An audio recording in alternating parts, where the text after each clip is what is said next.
అందరికీ హాయ్ అండి. ఈరోజు వీడియోలో ఒక ట్రెడిషనల్ స్వీట్ రెసిపీ చూపిస్తాను. చేసుకోవడం చాలా సులువు, చాలా టేస్టీగా ఉంటుందండి. మీరు ఎప్పుడు ఈ రెసిపీ ట్రై చేయకపోతే ఒకసారి వీడియో చూశాక ట్రై చేసి చూడండి. డిఫరెంట్గా చాలా టేస్టీగా ఉంటుంది. ఈ రెసిపీ ఎలా చేయాలో చూపిస్తారండి. ఈ సేమియా పొంగల్ కోసం ముందుగా మనం ఎప్పుడైతే రెసిపీ చేయాలనుకుంటామో అంతకంటే 1 అవర్ ముందుగా ఒక హాఫ్ కప్పు వరకు పెసరపప్పు తీసుకొని ఇలా నీట్గా వాష్ చేసుకొని మునిగే వరకు వాటర్ వేసుకొని నానబెట్టుకోవాలి. 1 అవర్ నానబెట్టుకుంటే సరిపోతుంది.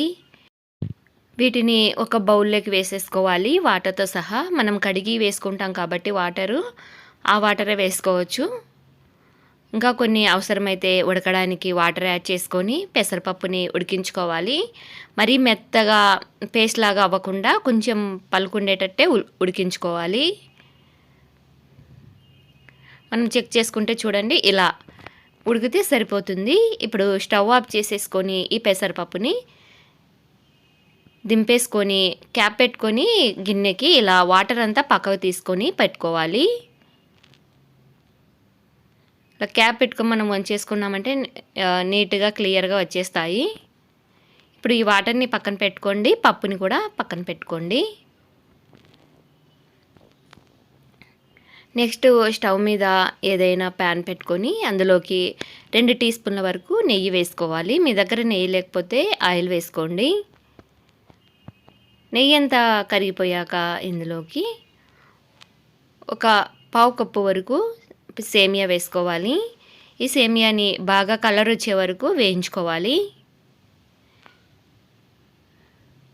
సేమియా మనకి బయట వేయించింది కూడా దొరుకుతుందండి, బట్ అది అసలు బాగోదు.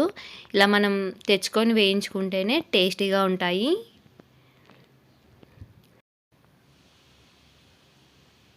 ఇలా కలర్ చేంజ్ అయ్యే వరకు వేయించుకొని ఇందులోకి మనం ముందుగా తీసి పెట్టుకున్నాం కదా పప్పులోని వాటరు, పెసరపప్పులోటి, అవి వేస్ట్ అవ్వకుండా ఇందులో వేసేసుకోవాలి.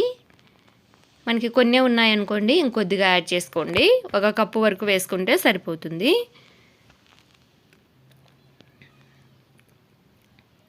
ఇలా బాగా సేమియాని ఉడికించుకోవాలి. వాటర్ అంతా ఎగిరిపోయి ఇలా మెత్తగా అయ్యే వరకు ఉడికించుకోవాలి.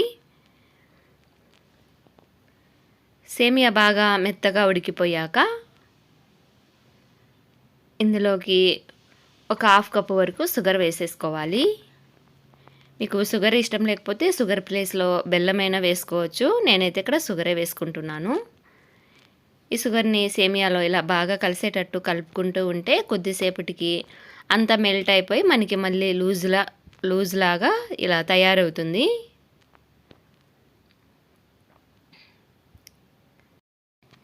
ఇలాగా షుగర్ అంతా కరిగిపోయే వరకు కలుపుకొని ఇందులోకి మనం ముందుగా ఉడికించి పక్కకు పెట్టుకున్నాం కదా పెసరపప్పుని, ఆ పెసరపప్పునంతా ఇందులోకి వేసేసుకోవాలి.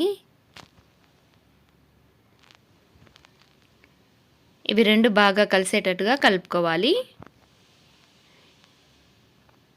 ఇలా పెసరపప్పు వేసాక జస్ట్ 2 మినిట్స్ పాటు మీడియం ఫ్లేమ్లో ఉడికించుకొని తీసేసుకుంటే సరిపోతుంది. ఇలా బాగా కలిపేసుకొని ఫ్లేవర్ కోసం కొంచెం ఇలాచి పౌడర్ని వేసుకోండి. మీకు నెయ్యి ఫ్లేవర్ బాగా నచ్చుతుందంటే ఈ స్టేజ్లో ఉన్నప్పుడే ఇంకా కొద్దిగా కావాలంటే 2 టేబుల్ స్పూన్ వరకు నెయ్యి వేసుకోండి. ఎక్స్ట్రా టేస్టీగా ఉంటుంది. వద్దనుకుంటే ఏం అవసరం లేదండి.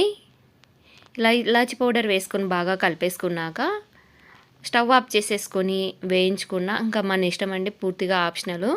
డ్రై ఫ్రూట్స్ కానీ డ్రై నట్స్ కానీ ఏవైనా ఇలా నెయ్యిలో వేయించుకొని నెయ్యితో సహా వేసేసుకొని కలుపుకోవడమే. అంతే అండి, మనకి సేమియా పొంగలి టేస్టీగా చాలా ట్రెడిషనల్గా రెడీ అయిపోయింది. మనం ప్రసాదంగా కానీ లేదంటే స్వీట్ తినాలనిపించినప్పుడు పిల్లలకి కానీ పెట్టచ్చు. చాలా టేస్టీగా ఉంటుంది, డిఫరెంట్గా కూడా ఉంటుంది. మీరు కూడా ట్రై చేయండి. ఎలా వచ్చిందో మీ ఫీడ్బ్యాక్ని నాకు కామెంట్లో చెప్పండి. రెసిపీ నచ్చినట్లయితే like and share and subscribe. Thanks for watching.